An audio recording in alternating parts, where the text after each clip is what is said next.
আপনার জন্য টিপস থাকছে কীভাবে কাচের জিনিস দিতে হয়। আমি আজকে কাচের জিনিস ধুয়েছি, দেখেন কি দিয়ে, সেটা আপনার জন্য টিপস আজকে রইল।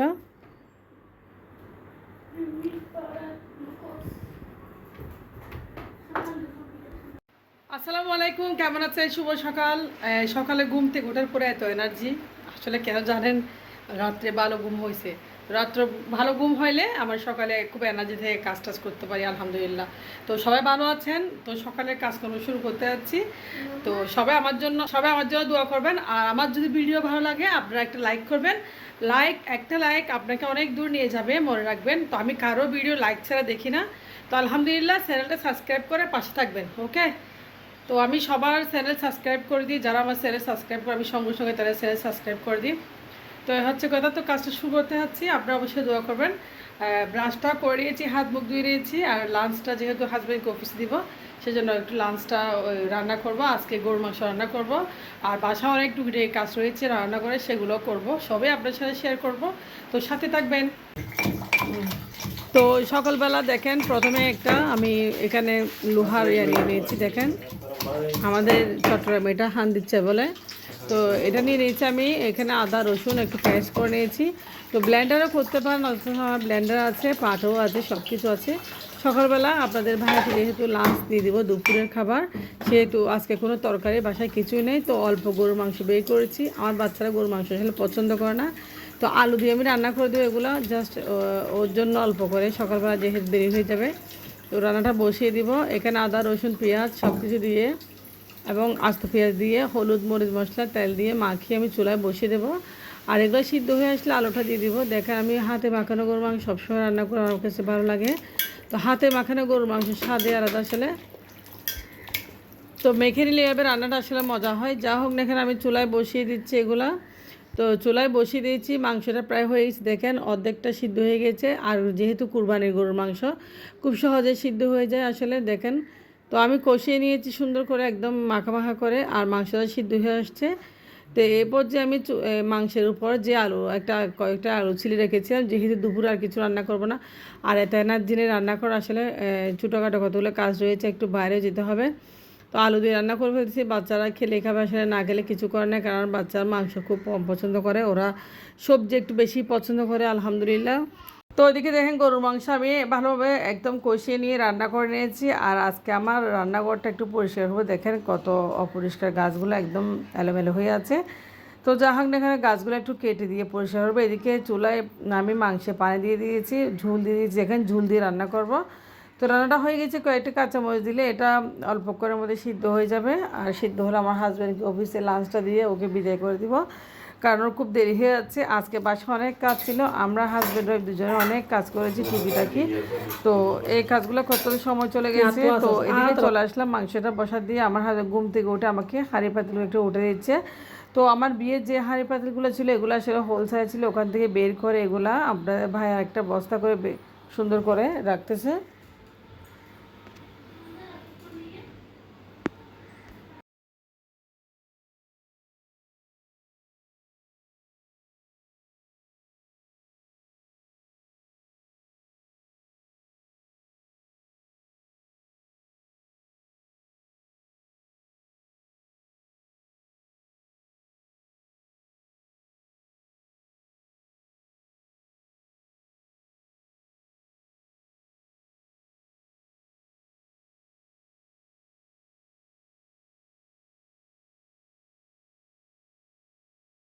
আর আপনাদেরকে গতকাল আমি একটা টিফিন বক্স দেখেছিলাম, অনেক পুরনো দিনে, এটা 2008 সালে কেনা হয়েছিল। আর তখন আমার শ্বশুর ছিল এবং আমার হাজব্যান্ডও খুব ছোটো ছিল।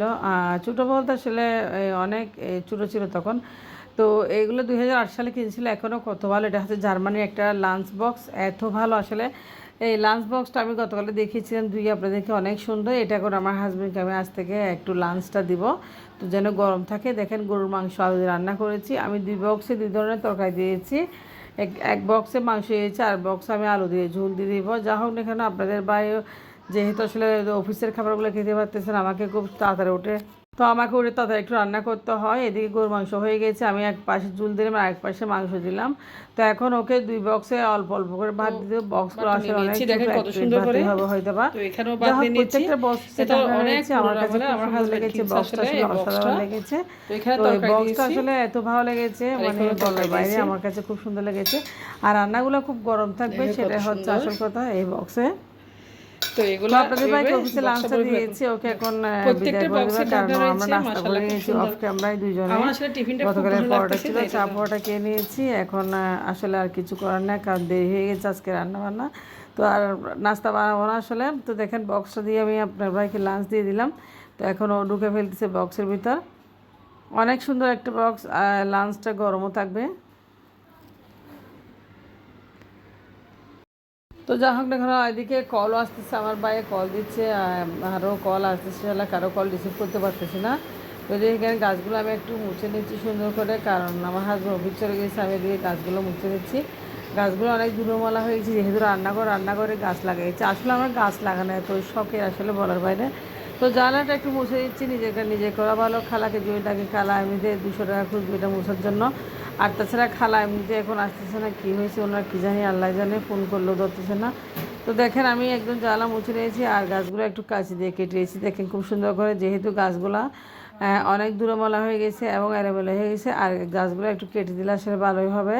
তো কেটে দিলে গাছ আরও বেশি বড় হয়। আলহামদুলিল্লাহ, দেখেন আমি আসলে গাছ পাগল একটা মেয়ে, গাছ ছাড়া কিছুই বুঝি না। সে যেখানে যায় গাছ গাছ গাছ, গাছ দেখলে আমার মনটা খুশিতে ভরে ওঠে। বিশ্বাস করবেন না, আমি গাছের প্রতি এত পাগল। দেখেন রান্নাঘরের পাশেও আমি গাছ লাগিয়েছি। হ্যাঁ, অনেকে আবার হাসে রান্নাঘরের পাশে গাছ, তবে হাসতে কিছু করার নেই, আমি গাছকে ভালোবাসি, জন্য গাছ লাগিয়েছি। যা হোক, এদিকে কাঁচি দিয়ে এগুলো কেটে করে দিলে, একদম সাইজ করে দিলাম, সুন্দর করে দিলাম এদিকে, কারণ এগুলা অনেক ধুলো ময়লা হয়েছিল, আর চুলের কালি মাসাল্লাহ। আর এগুলোর পানি দিয়ে গাছগুলা একটু লম্বাটা হয়ে গেছে, কারণ গাছগুলা বেশি লম্বাটা কেটে ফেলে গাছটা মরে যাবে, সেজন্য আমি আর কাটতেছি না। আর গাছটা একটু আগাছাটা পরিষ্কার করে দিয়েছি। তো গাছটা এখানে কত সুন্দর একদম। তো এদিকে গাছটা পরিষ্কার করে নিয়েছি, এবং কি আমি জালটা পরিষ্কার করে নিয়েছি খুব সুন্দর করে। দেখেন বাইরে মেঘলা মেঘলা আকাশ, আমার ছেলে মেয়ে দুজনে খুব, বাচ্চার স্কুল টাইম হয়ে গেছে, তারপর আজ করতেছে না, তো কিছু করার নাই। অনেক সময় বাচ্চারা আসলে বাইরের খাবার খেয়ে পেটে অসুখ বাঁধায়, আমার ছেলে মেয়ে পেট একটু ব্যথায় করতেছে, ওষুধ খাওয়াইছি তারপরও আসলে। তো দুজনে এখনও ঘুম থেকে উঠে নাই, ওরা ঘুম। আমি এদিকে আজকে যেহেতু আমরা রেগুলার যেগুলা আমরা কাছের জিনিস ইউজ করি রান্না করে, সেগুলো একটু ধুয়ে নেব। তো কাছের জিনিসগুলো কী দিয়ে দেবো সেটা আপনাদেরকে দেখাবো। কাছের জিনিস খুব সহজে পরিষ্কার হয়ে যায়, আমি সবসময় কী দিয়ে দিই সেটা আপনাদের দেখাচ্ছি। আর এই কাছের জিনিসগুলো আমি রেগুলার ইউজ করি, প্রতিদিন চা নাস্তা সব কিছু দিয়ে ব্যবহার করি, এগুলো রান্না করে সবসময় থাকে। অনেকগুলো কাছের জিনিস, প্লেট, কাপ আর গ্লাস সব কিছু বের করে নিয়েছি। আর কাছের জিনিসগুলো ধোয়ার জন্য দেখে নিয়েছি আমি surf excel, wheel powder 1 table চামচ, সাথে নিয়েছি লবণ। তো হুইল পাউডার আর লবণ একসাথে আসলে কাছের জিনিস ধুইলে কাছের জিনিস একদম চকচক করে, অনেক দারুণ লাগে, সেটা বলার বাইরে।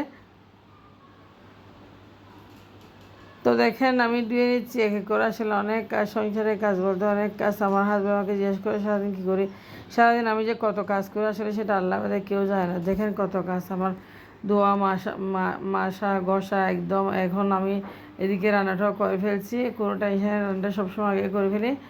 আর এদিকে দেখেন কত পরিষ্কার হয়ে যাচ্ছে একদম কাজের জিনিসগুলো, ছাই আর একটু করে সার্ফ এক্সেল আর একটু করে যদি আপনি লবণ মিশানোর সাথে, তাহলে অনেক ক্লিন হয়ে যায় হাঁড়ি পাতিল সব কিছু।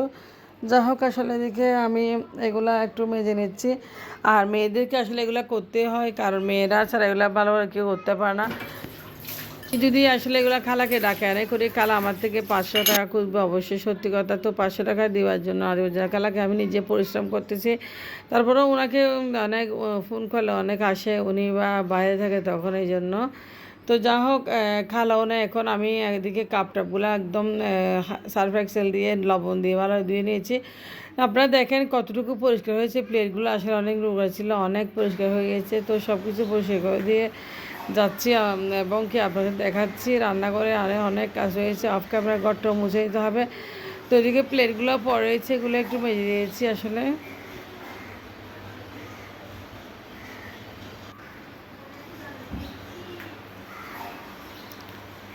তো আমার কাজগুলো হয়ে গেছে, অনেক পরিষ্কার পরিচ্ছন্ন করে নিয়েছে একদম।